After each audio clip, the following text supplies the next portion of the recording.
Nouriel Roubini called it out almost a year ago on stage with me in Abu Dhabi, describing Binance as a ticking time bomb. Are you at all surprised by what's unfolded here? I think what's also pertinent to add there are the comments from the French regulator that described Binance as an aggressive money launderer, potentially predating those prior comments in Abu Dhabi. Look, you can't be surprised at anything that happens with regards to Binance at this point in time. There have been so many probes, so many investigations, so many question marks. Even here in Australia, they had to hand back their Australian financial services license because they were trading derivatives seemingly without the correct approach towards it, from a regulatory point of view. What is probably most surprising about this is the lack of reaction from the industry, if you will. It's almost as if people have come to expect all kinds of things from CZ and from Binance. And indeed, from looking at crypto Twitter online today, what's been most disappointing have been the amount of people who seemingly have support still for CZ and Binance with this.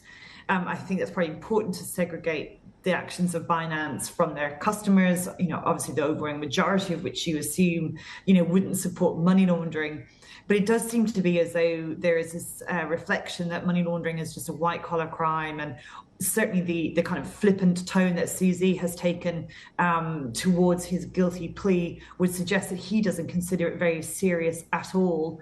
And indeed, the commentary that we saw from Binance that was sent out today from clients referred to their single largest find in US Treasury history as a chapter of learning and growth, which for somebody, as you can hear from the tone of voice, I take that in, I treat that as just with the disparagement that it deserves. This is an horrendous time for the industry, to be perfectly frank, but potentially, a bloodletting as we close the chapter on some of the worst period of time really for cryptocurrency in recent years.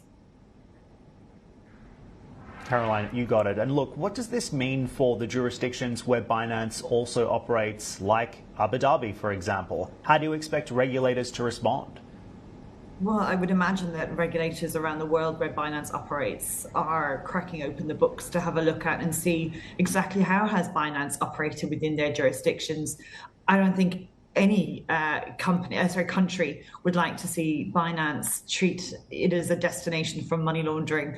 Because it's important to keep in mind, money laundering benefits terrorists, suppliers of child pornography, human trafficking. The very, very worst of human behavior is what underpins money laundering. And nobody would like to see that happen in their jurisdiction, and certainly would be turning a blind eye to it.